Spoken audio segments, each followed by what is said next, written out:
평신도 지도자 세미나 오늘 허락하신 하나님께 감사드리고 또 이 자리에 계신 우리 장로님들도 권사님들 통해서 하나님께서 우리 현남연회와 감리교 가운데 행하실 놀라운 일들을 기대합니다.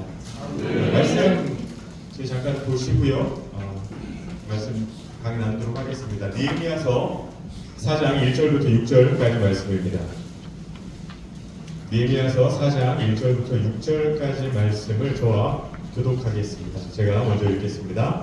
산발랏이 우리가 성을 건축한다 함을 듣고 크게 분노하여 유다 사람들을 비웃으며 자기 형제들과 상관하는 앞에서 분노하되 이 미약한 유다 사람들이 하는 일이 무엇인가? 스스로 공부하여야 하는가? 제사를 드리는가? 하나님의 이름을 바치는가? 불타는 넓은 무덤에서 다시 일으키는가? 암몬 사람 도비아는 곁에 있다가 이르되 그들이 건축하는 돌 성벽은 여호가 올라가도 곧 무너지리라 하더라. 우리 하나님이여 들으시옵소서. 우리가 없이는 원망하나이다. 그런데 그들이 욕하는 것을 자기들의 모르게 해주시나 그라그라하여 이 방에 서럽게 하시고 주 앞에서 그들의 악을 덮어두지 마시며 그들의 죄를 도말하지 마옵소서. 그들이 건축하는 자 앞에서 주를 노하시게 하였음이니이다 하고 이에 우리가 성을 건축하여 전부가 연결되고 높이가 절벽에 이르렀으니 이런 백성이 마음에 들여 일을 하였습니다. 아멘. 세계에서 가장 높은 산은 에베레스트 산이죠. 8,000m가 넘는 아주 험준하고 높은 산입니다. 그 에베레스트 산을 정복하는 그것은 등산가들에게도 엄청나게 어려운 일이고 또 그들의 평생의 소원에 해당하는 일이기도 했습니다. 그런데 이 에베레스트 산은 그 정상을 등반가들에게 쉽게 내주지 않았습니다. 그래서 매년 에베레스트 산 정복에 성공한 사람들이 2명이나 3명의 일을 정도였다고 합니다. 그런데 신기한 일이 벌어지는데 1988년 한 해에만 에베레스트 산을 정복한 사람이 50명이 넘게 됩니다. 그 한 해만이 아니라 그로부터 그 해를 기점으로 해서 계속해서 많은 등반가들이 에베레스트 산을 정복하게 되는데 1990년에는 72명, 92년에는 90명, 그리고 93년에는 129명이 에베레스트 산 증정에 성공했다고 합니다. 그럼 1988년부터 갑자기 어떻게 이렇게 많은 등반가들이 에베레스트 산을 정복할 수 있었을까? 그 비결은 하나인데요. 베이스 캠프의 위치를 올렸기 때문이라고 합니다. 그러니까 그 전까지는 에베레스트 산을 등정하기 위해서 출발하는 고도가 그 베이스 캠프가 3,000m 정도였다고 해요. 그런데 1988년도에 한 팀이 물자 수송도 어렵고 여러 가지 어려움이 있었지만 그 베이스 캠프 그러니까 등산을 시작하는 높이를 5,000m까지 올렸다. 그러니까 출발선이 다르게 된 거죠. 3,000m와 5,000m 거의 2,000m가 차이가 나게 됩니다. 그러면 이 등반가들 입장에서는 3,000m에서 출발하면 5,000m로 올라가야 되는 거잖아요. 하지만 베이스 캠프가 5,000m에 있게 되면 3,000m만 올라가도 정상을 정복할 수 있는 거죠. 이 베이스 캠프를 높인다는 것, 우리 인생에도 영적인 기준을 높이는 작업들이 필요합니다. 여러분, 한국교회가 많은 어려움 가운데 있습니다. 아까 총무님 이야기도 들었지만 선교가 되지 않고 교회가 줄어들고 또 교인 수도 줄어들고 있는 상황이고요. 또 교회 학교도 죽어가고 있고 교회의 신뢰도 역시 바닥을 치고 있는 상황입니다. 그럼 지금 한국교회, 특별히 우리 3년년의 교회들 가운데 저는 우리의 영적 수준이 이 영적인 베이스 캠프가 높아지는 작업이 필요하다고 생각합니다. 그렇다면 여러분, 교회 영적 수준은 누가 높일 수 있을까요? 물론 목회자들이 큰 영역을 담당하고 있는 게 맞습니다. 그러나 교회는 목회자만으로 되지 않습니다. 특별히 우리 장로님들을 비롯해서 평신도 지도자들이 교회의 영적 수준을 높이는 그 역할을 담당해 주셔야 합니다. 제가 첫 목회지가 중앙연의 이천에 있는 로뎀교회라는 곳이었습니다. 처음 부임을 했을 때 교회 상황이 아주 안 좋았습니다. 100명 넘게 모이던 교회들은 다 떠나고 30명이 남지 않은 상황이었고, 교회는 건축기 때문에 이제 더 이상 버틸 수가 없는 그런 상황 가운데 교회에 부임하게 됐습니다. 첫날 어떻게 하다가 이제 택시를 타고 갔는데 그 교회 가자 그러니까 택시 기사가 갑자기 저 교회 왜 가냐는 거예요. 그래서 제가 아무 말도 안 하고 있었으니까 저 교회가 빚은 많고 성도들은 다 떠나서 언제 문 닫을지 모를 교회라고, 그러면서 저한테 좋은 교회를 가시라고, 이 교회는 사람들이 다 이렇게 걱정하고 염려하는 교회라 이 교회는 안 가시는 게 좋을 것 같다고 얘기를 하더라고요. 제가 그래서 택시에서 내릴 때 그 잔도는 이제 기사님 가지세요 그러면서 그렇게 얘기했습니다. 제가 이 교회 목사입니다 라고 이야기했는데 택시 기사가 절 보고 멈춰가 하더라고요.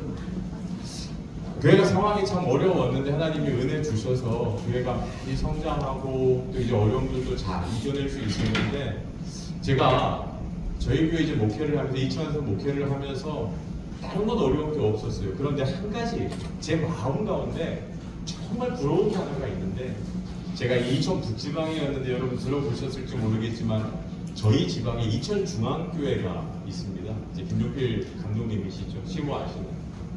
근데 뭐가 그렇게 부럽냐 하면 그 교회는 무슨 행사를 하면 장로님들, 권사님들, 막 여성교회, 남성교회 그 평신도들이 다 나와서 하나가 돼서 그 행사를 돕고 섬기는 모습들.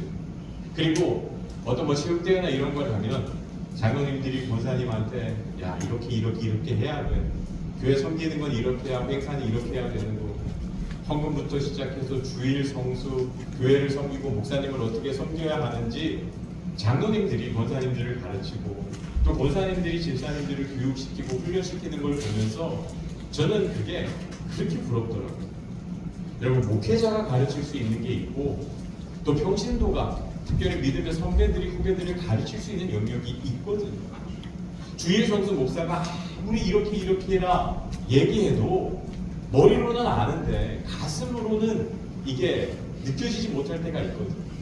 근데 정말 예배를 아름답게 또 주일 성수를 귀하게 여기는 그 장로님, 권사님 한 분이 있으면 교회 전체의 분위기가 바뀌어지거든요. 근데 이제 제가 부임하던 교회는 교회가 다 깨졌고 나누어지고 뭐 이제 그랬던 교회다 보니까 이 평신도의 신앙 전통이 다 무너져 있는 교회였어요. 그걸 이제 목사가 아무리 세우려고 해도 물론 세워지겠죠. 하지만 시간이 너무 오래 걸리고 또 힘든 작업이죠. 그래서 제가 그런 기도를 했었습니다. 하나님, 정말 교회의 영적인 수준을 높일 수 있는 그 베이스 캠프를 높일 수 있는 기둥 같은 장로님 만나게 해주십시오 라고 기도를 했습니다. 제가 이제 창원에서 창원 만나교회 담임하고 있는데 또 하나님께서 그런 장로님들 또 평신도들 만나게 해주셔서 하나님께서 또 기도하면 이루게 하시는구나, 또 하나님께서 그 기도를 하나도 이렇게 떨어뜨리지 않으시는 분이시구나 라는 것을 깨닫게 됩니다. 여기 우리 이제 삼남연의 기둥 같은 장로님들도 평신도 지도자들이 계신데, 우리 장로님들이 각 교회에서 특별히 우리 연회 가운데 교단 가운데에서도 그 영적인 베이스 캠프를 올릴 수 있는, 영적 수준을 높일 수 있는 그런 기둥과 같은 장로님들이 되시기를 주님의 이름으로 축복합니다. 그렇다면 여러분, 그 평신도 지도자, 특별히 성경에서 많은 리더들이 있지만 그 중에서 평신도 가운데 엄청난 리더십을 발휘했고 또한 백성들의 마음을 움직이고 그 이스라엘 민족의 영적 흐름을 바꾼 리더라고 한다면 저는 느헤미야를 꼽을 수 있습니다. 여러분, 느헤미야는 성직자가 아닙니다. 목회자가 아닙니다. 그냥 평신도였어요. 어떻게 보면 문제가 있기 전까지 그는 그냥 이방 땅에서 페르시아 왕국의 그냥 공무원에 불과했던 사람입니다. 그런데 그가 어떻게 이스라엘 민족의 역사를 바꿀 수 있는 훌륭한 지도자가 될 수 있었는가? 또한 그를 통해서 어떠한 역사가 일어났는가 살펴보면서 여러분이 느헤미야와 같이 영적인 흐름을 바꾸고 무너져가는 이스라엘을 다시 회복시킬 수 있는, 또 이 땅의 교회를 다시 세울 수 있는 그런 지도자들이 되시기를 바랍니다. 그렇다면 느헤미야가 활동할 당시 이스라엘의 상황은 어떠했는가? 여러분, 느헤미야는 페르시아 왕국의 관원이었습니다. 왜 그가 페르시아에 가 있는가? 당시 이스라엘은 완전히 멸망한 상태였어요. 바벨론에 의해서 멸망당하고 이제 바벨론의 뒤를 이어서 페르시아가 이 제국의 패권을 장악하면서 이스라엘 백성들은 일부는 돌아왔지만 많은 사람들이 그 페르시아 제국 안에 머물러 있던 그러한 상황이었습니다. 이스라엘이 멸망한 지, 바벨론에 의해서 멸망당한 지 130년이 지난 때이고요. 일부 이스라엘 민족들이 1차, 2차 포로 비안을 통해서 성 전체론을 했습니다. 그리고 스룹바벨로 시작해서 학개 선지자를 통해서 성 전 재건은 했지만 문제는 뭐였냐 하면 여전히 성벽은 재건되지 못한 상황. 그래서 이웃 나라들이 계속해서 이스라엘을 공격해오고 약탈하고, 그로 인해서 이스라엘 백성들은 계속해서 괴로움을 당하던 상황이었습니다. 그래서 당시 느헤미야 당시 이스라엘 상황을 가장 잘 표현하는 것이 느헤미야 1장 3절의 말씀인데요. 느헤미야 1장 3절에서는 이렇게 이야기합니다. 느헤미야의 동생이었던 하나니와 그의 친구들을 통해서 들은 이야기가 무엇입니까? 예루살렘 성은 허물어지고 성문들은 불탔다 하니라. 여러분, 느헤미야는 지금 페르시아 제국 안에 있습니다. 예루살렘으로 거리로 따지면 1000km가 넘는 엄청나게 먼 거리예요. 느헤미야는 태어날 때부터 이스라엘 땅이 아니라 먼 이국 땅에서 태어난 사람입니다. 이스라엘 백성이기는 하지만 여러분, 그는 지리적으로 엄청나게, 거리적으로 엄청나게 멀리 떨어져 있고, 또 이스라엘 백성들의 이 아픈 고통과는 별 상관이 없는 사람입니다. 그런데 오늘 느헤미야가 예루살렘 성은 허물어졌고 성문은 불탔다 하는지라 그 예루살렘 성 안에 나와 같은 동족이 고통을 당한다는 이야기를 들었을 때 느헤미야가 어떻게 반응하는가? 오늘 사전 말씀을 보면 성경에서 이렇게 이야기합니다. 내가 이 말을 듣고 앉아서 울고 수일 동안 슬퍼하며 하늘의 하나님 앞에 금식하며 기도합니다. 여러분, 여기에서 리더의 첫 번째 자격이 나옵니다. 리더는 어떤 사람인가? 여러분, 누군가의 아픔을 목격했을 때, 누군가가 힘들어할 때 그것을 외면하거나 방관하지 않는 사람. 오늘 느헤미야와 같이 울고 수일 동안 슬퍼할 수 있는 사람. 여러분, 우리들이 혹시 이것이 문제인 줄 알면서도 방관하거나 외면하고 있지는 않습니다. 교회 안에, 우리 교회 안에 해결해야 할 문제, 개선되어야 할 문제들이 있는데, 만일 내가 이 문제에 손대기 시작하면 교회가 시끄러워질 것 같고, 또 굳이 그렇게까지 할 필요도 없을 것 같아서 그냥 외면하거나 방관한 문제는 없느냐 아닙니까? 제가 오늘 세미나를 준비하면서 제 스스로에 대해서 한번 목회에 대해 생각을 해봤습니다. 저희 교회도 여전히 해결되어야 할 많은 문제들이 있습니다. 저희 교회 안에서도 이렇게 파가 나누어져서 다투는 부분들이 있고요. 또 감리교는 속회죠. 이 속회 조직이 많이 활성화되지 못해서 무언가 개선이 필요하고 방법이 필요하고, 또 예배에 있어서도요, 조금 더 하나님 앞에 진실되게 찬양하고 또 하나님 앞에 온전히 나아가기 위해서 개선되어야 할 방향들이 있어요. 1년의 목회 계획을 짜면서도 여기저기 부족한 부분들이 있는데, 솔직히 목회자 입장에서 지금 그대로 둬도 별 문제가 없어요. 그냥 외면하고 그냥 방관해 버리면 그게 문제가 문제되지 않는, 그냥 다들 그런가 보다 하고 넘어갈 수 있는 그런 상황이에요. 근데 여러분, 저는 알잖아요. 그게 부족하다는 거예요. 하나님 앞에 더 온전한 모습으로 교회가 서야 한다는 걸 알잖아요. 근데 손을 대는 순간 제일 피곤한 건 목회자 제 자신이에요. 저도 수없이 그런 유혹과 갈등 가운데 서 있습니다. 그냥 외면하면 돼. 그냥 방관해도 돼. 누구도 이걸 문제 삼지 않아. 그러나 여러분, 리더는요, 그 문제를 외면하거나 방관하는 사람이 아니라 그것 때문에 슬퍼하고 울 수 있는 사람입니다.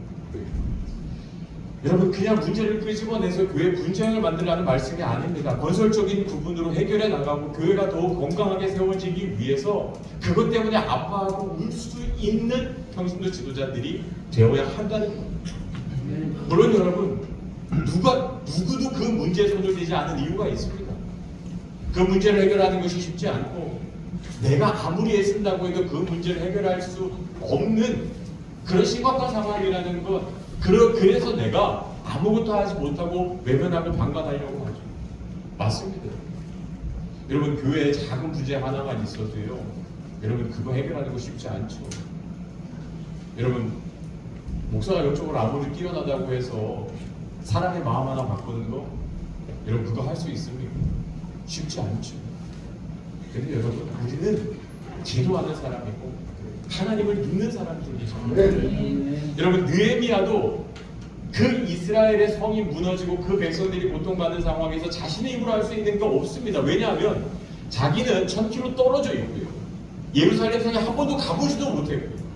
그것뿐만 아니라 여러분, 지금 느헤미야가 어떤 능력으로 무엇을 해결할 수 있겠습니까? 그냥 눈 한번 딱 감으면 자기와 상관없는 일이 되는 거예요. 근데 느헤미야는 슬퍼하며 울며 어떻게 했다고요? 4절 말씀을 보니까 하늘의 하나님 앞에 금식하며 기도했다라고 성경에서는 기록하고 있습니다. 여러분, 느헤미야가 믿는 하나님은 어떤 하나님인지 아세요? 5절 말씀을 보면요, 이렇게 이야기합니다. 이르되 하늘의 하나님, 크고 두려우신 하나님. 여러분, 하나님에 대해서 그가 뭐라고 고백하고 있냐면 크고 두려우신 하나님으로 믿음으로 고백하고 있더라는 거예요. 여러분, 근데 무엇을 두려워하는 걸까요? 하나님은 엄청나게 이렇게 냉정하시고 심판하시는 분이시니까 그것 때문에 두려울까요? 여러분, 이걸 영어 성경으로 보면 뭐라고 표현되어 있냐 하면요, 하나님에 대해서 Great and Awesome God이라고 하는 표현을 사용합니다. 크고 great, 엄청나게 위대하신 하나님이라는 거예요. Awesome. 여러분, 이건 내가 형언할 수 없을 만큼 크고 대단한 분이시기 때문에 내가 그분 앞에서 경외하는 마음을 갖고 두려운 마음을 가질 수밖에 없다는 뜻이에요. 심판자이기 때문에 내가 두려워한다는 뜻이 아닙니다. 하나님, 지금 이 문제는 내 입으로 해결할 수 없는 문제입니다. 그러나 하나님은 이 문제를 해결할 수 있는 Great and Awesome God, 크고 놀라우신 하나님이심을 내가 믿음으로 고백합니다. 하나님, 내가 그 하나님 붙잡고 기도할 때 하나님, 이 문제가 나는 해결될 것을 믿습니다. 그래서 나는 하나님 앞에 기도합니다. 여러분, 리더는요, 문제를 외면하거나 방관하는 사람이 아니라 기도를 시작할 수 있는 사람입니다. 여러분, 다른 것에서 결정되는 게 아닙니다. 내 힘으로 할 수 없죠. 대부분의 문제들이 그렇습니다. 그러나 만일 여러분이 기도를 시작한다면 그레이트 어썸가, 그 하나님께서 그 문제 가운데 역사해 주시고 그 문제를 해결해 나가시는 줄 믿으시기를 바랍니다. 여러분, 느헤미야가 고백한 이 하나님이요, Great and Awesome God, 크고 두려우신 하나님이요, 하나님, 내 힘으로도 내 지혜로 해결할 수 없지만 하나님은 이 문제를 해결하실 수 있는 분이심을 믿기에 내가 오늘 외면하거나 방관하지 아니하고 하나님 앞에 기도함으로 나아갑니다. 여러분, 우리 삼남년에 평신도 지도자 귀한 우리 장로님들 권사님들이 이 기도의 자리를 지키시기를 축복합니다.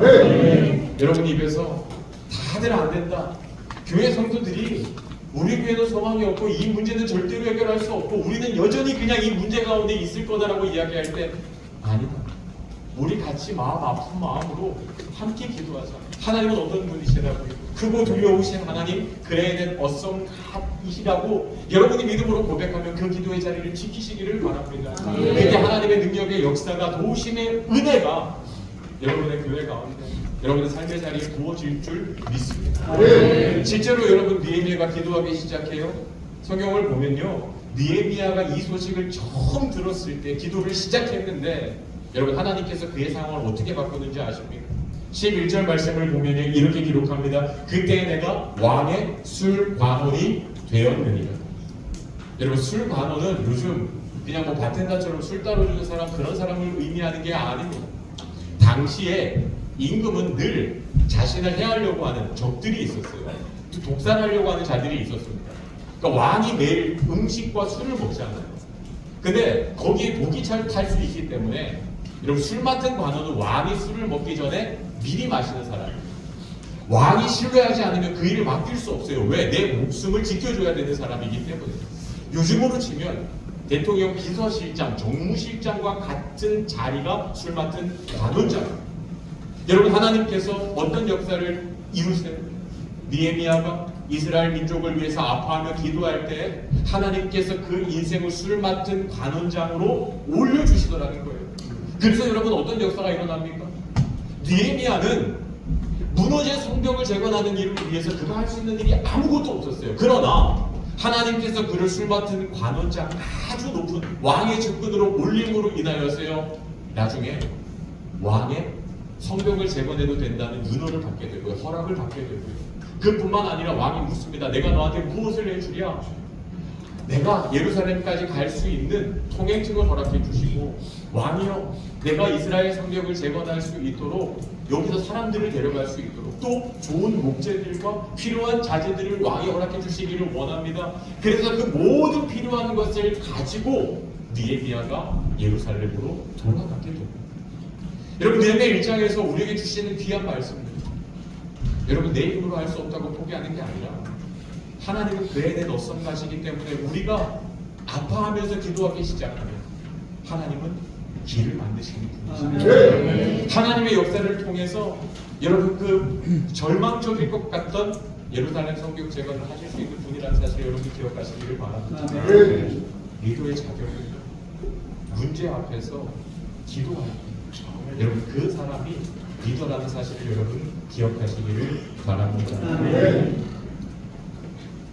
두 번째요, 여러분 느헤미야가 예루살렘에 돌아갑니다. 돌아가서 제일 먼저 한 게 무엇인지 아십니까?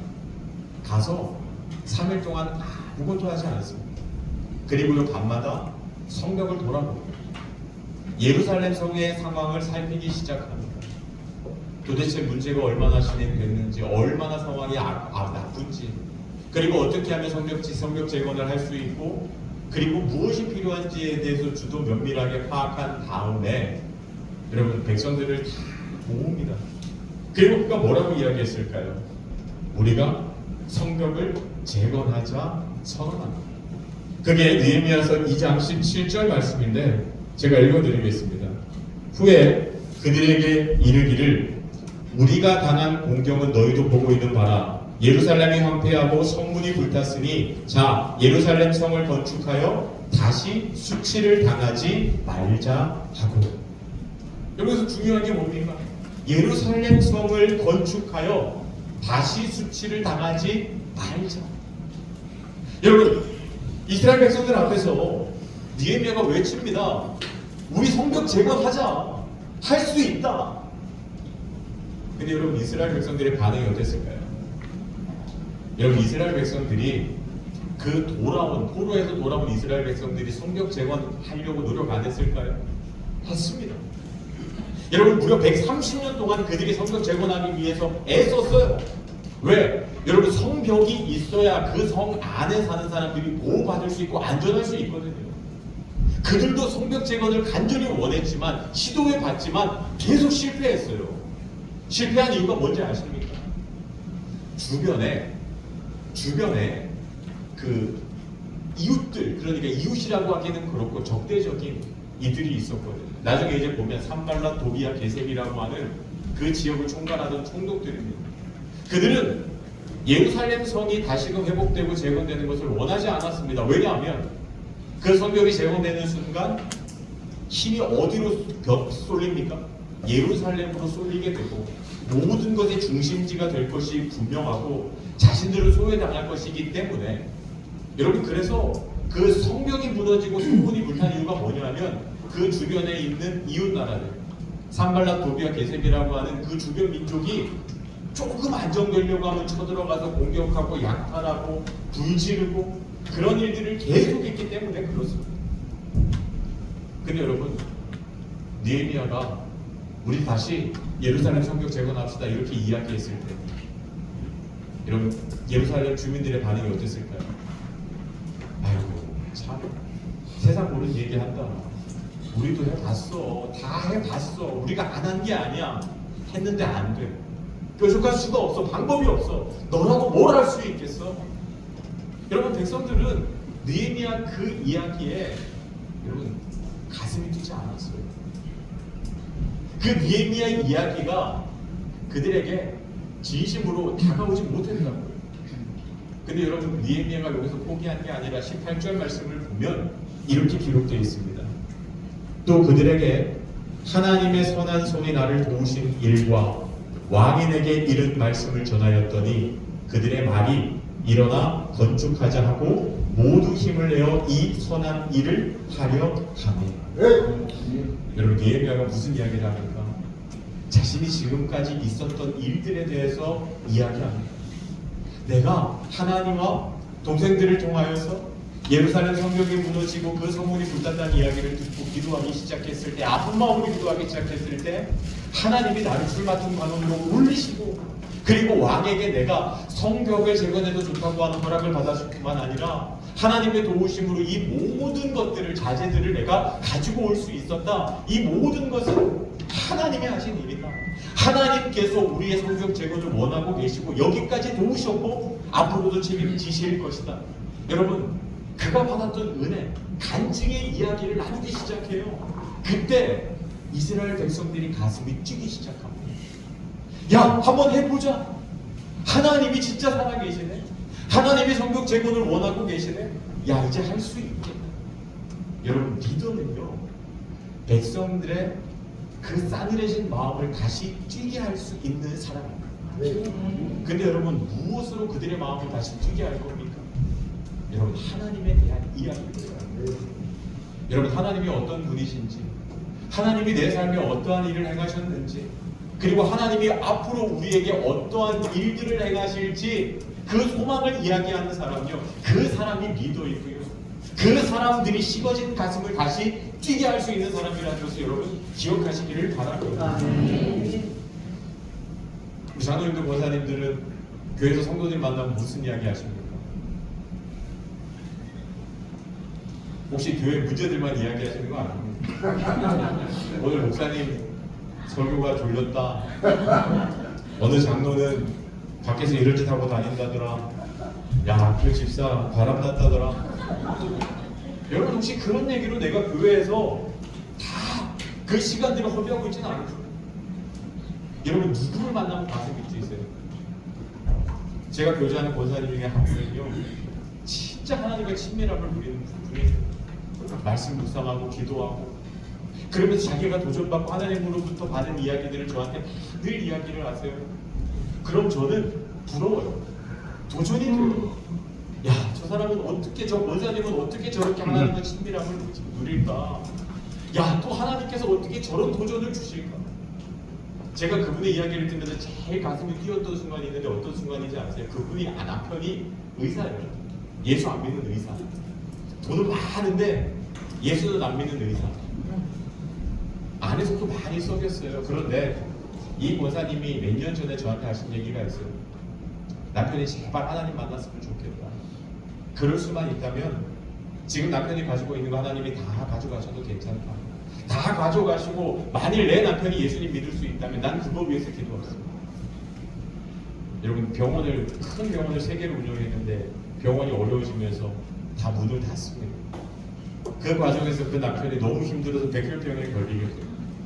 백혈병으로 이제 시한부 인생을 살 수밖에 없는데 아들이 호주에서 공부하고 있었는데 아버지한테 골수 이식을 하기 위해서 옵니다. 다행히 아들이 골수가 맞아서 골수 이식을 받게 됐습니다. 그러면서 이분이 정말 예수님을 믿게 됩니다.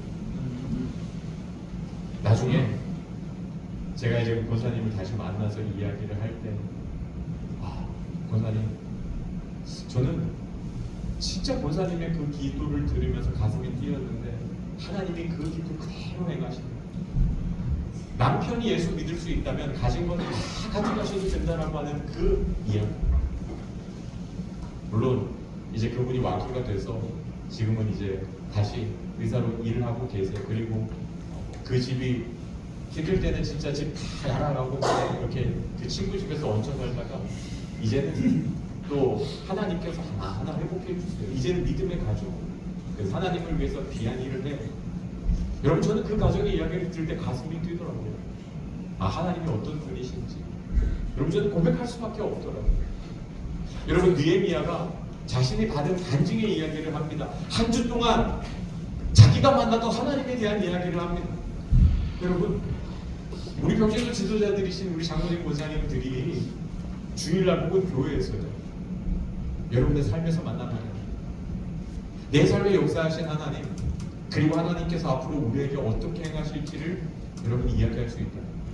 그래서 누군가의 가슴을 다시 뛰게 한다면 여러분이 기도, 저는 여러분이 그런 식어져가는 그 가슴을 다시 뛰게 할 수 있는 느헤미야와 같은 평신도 리더들이 되시기를 주님의 이름으로 축복합니다. 세 번째, 리더의 자격. 여러분, 성경 재건 공사가 한참 막 잘 진행이 됩니다.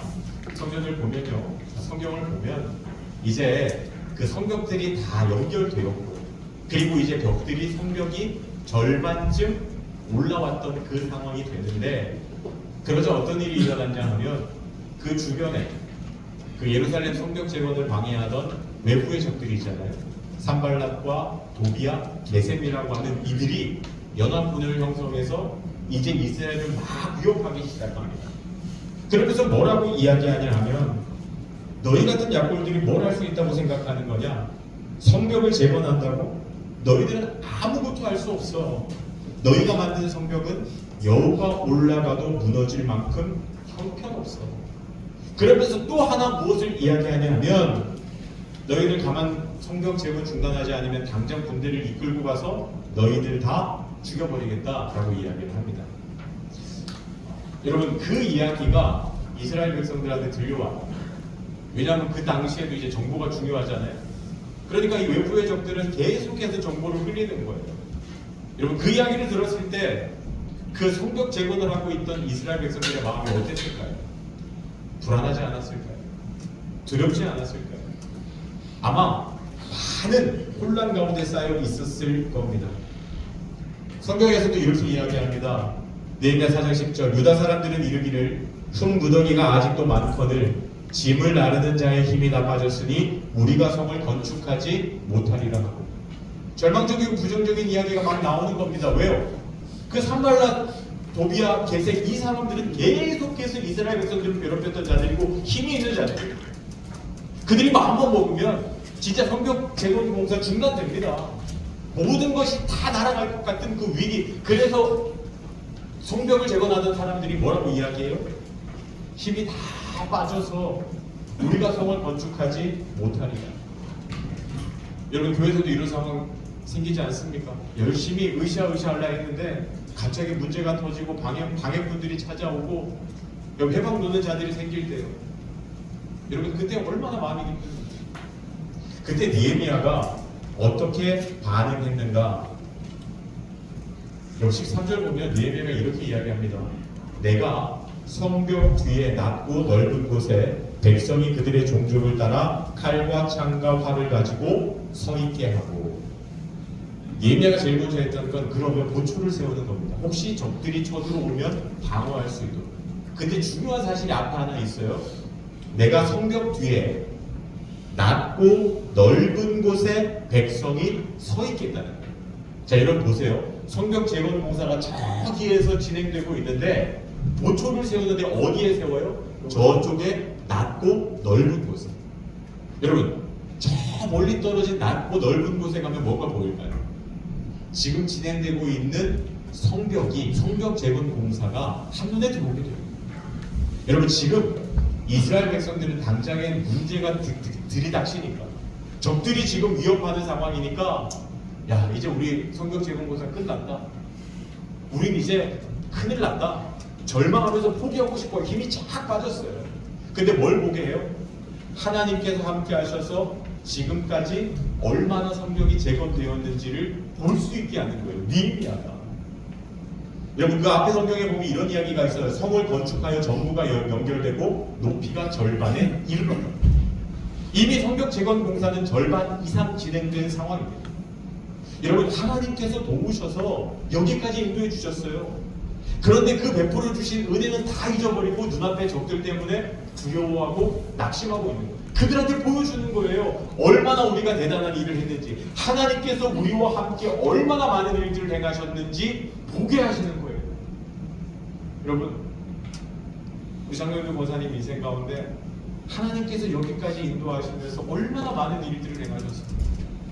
참 우리는 참 쉽게 잊어버리는데, 여러분, 은혜를 기억하시기를 바랍니다. 네. 하나님께서 여기까지 얼마나 여러분의 인생에, 여러분의 교회에 그 힘든 시간들, 어려운 문제들 속에서 함께 하셨는지 볼 수 있는 사람이 되어야 해요. 그걸 보여줄 수 있는 리더들이 되어야 한다는 것입니다.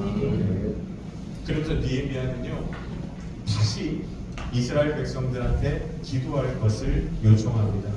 14절에 보면, 느헤미야 4장 14절입니다. 내가 돌아본 후에 일어나서 귀족들과 민장들과 남은 백성에게 말하기를, 너희는 그들을 두려워하지 말고 지극히 크시고 두려우신 줄을 기억하고 너희 형제들과 자녀와 아내와 집을 위하여 싸우라 하였느니라.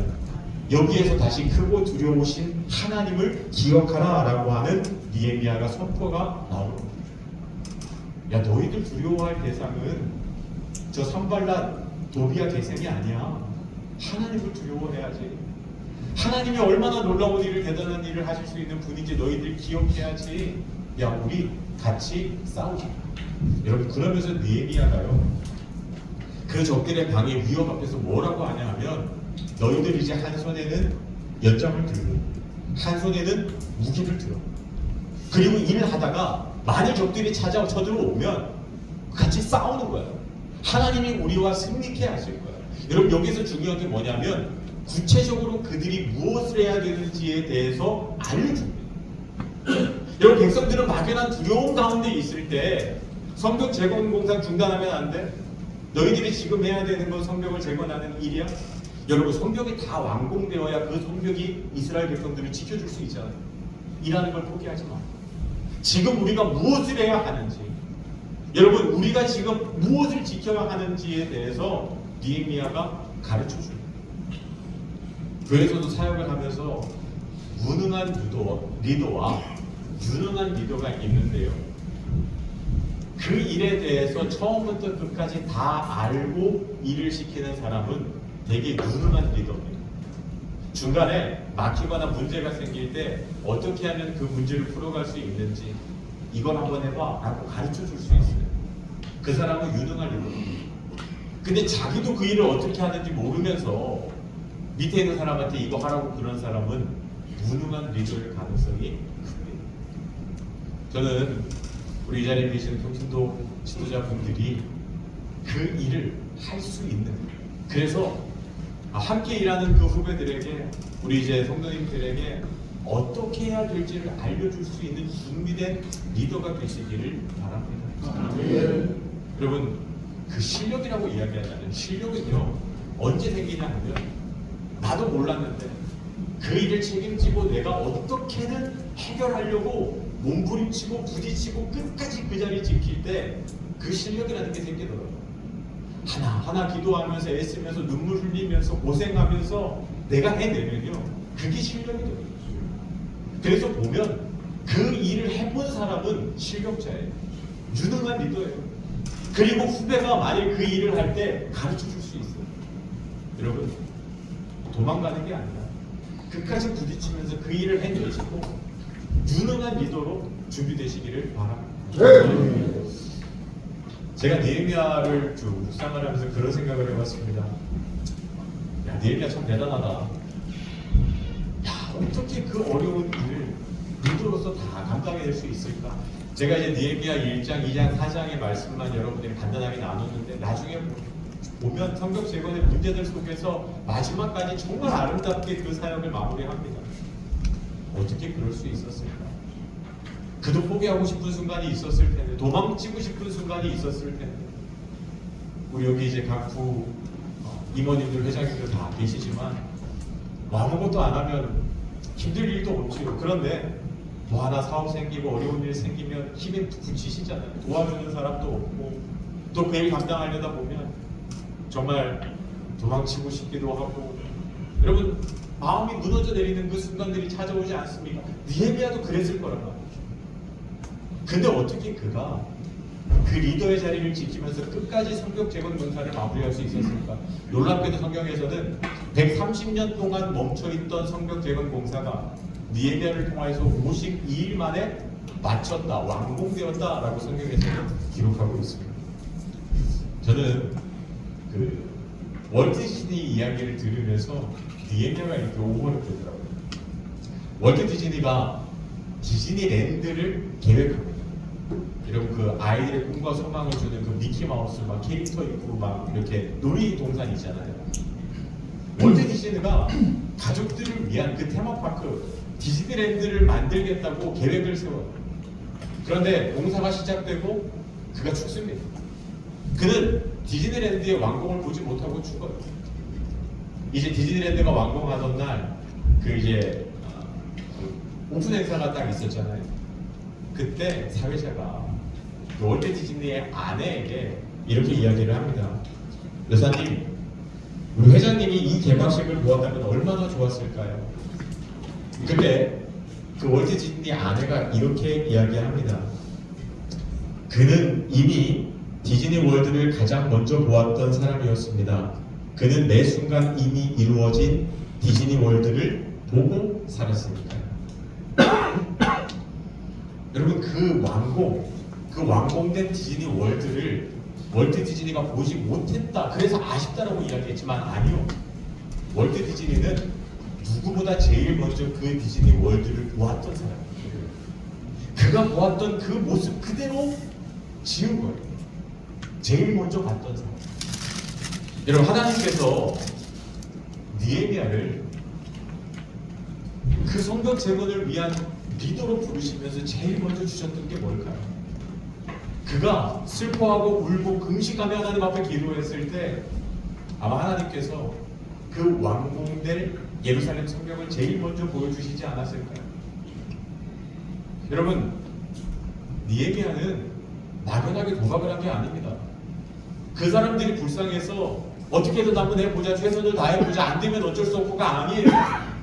하나님께서 이미 꿈을 보여주셨어요. 그 성벽 재건을 보여주셨어요. 내가 너와 함께 할 것이고 내가 이 일을 이룰 거야. 성경은 이렇게 멋지게 다시 회복될 것이고 예루살렘 주민들은 이제 그 속에서 하나님의 백성으로 하나님의 영광을 드러내며 살게 될 거예요.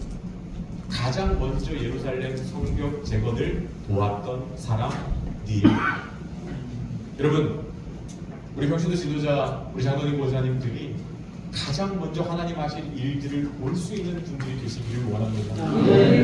문제 같아 보이는데 수십 년 동안, 수년 동안 우리를 괴롭히던, 우리 교회를 힘들게 했던 그 문제, 그런데 아파하면서 슬퍼하면서 울며 기도할 때 여러분 하나님께서 그 문제를 이렇게 해결해 주시는 역사예요. 그래서 우리 교회가 하나 되어지고 부흥케 되고 성장해지고 우리 교회가 영적으로 충만함을 누리는 그 역사를 가장 먼저 보는 사람. 그래서 포기할 수 없고 오늘도 하나님 앞에서 내가 최선을 다해서 달려가고 그들의 가슴을 뛰게 하고 하나님 하실 일들을 선포하며 적들의 방해 속에서도 하나님이 하실 일들을 보여줄 수 있는 리더가 되시기를 축복합니다. 여러분 느헤미야 한 사람 때문에 예루살렘이 바뀝니다. 이스라엘 민족 전체의 운명이 바뀌어집니다. 나 혼자 뭘 할 수 있겠지가 아닙니다. 여러분 여기 계시는 우리 평신도 지도자이신 우리 권사님 장로님 한 사람이면 충분합니다. 여러분이 기도의 자리를 지키고 그리고 그 속에서 하나님 하실 일들을 기대하며 오늘 나에게 주신 그 사명 온전히 감당하면 여러분을 통해서 교회가 바뀌어지고 우리 삼남연회가 바뀌어지고 감리교단이 이 땅의 교회가 변화되는 귀한 기적과 같은 역사가 일어나게 될 줄 믿습니다. 제가 기도하겠습니다.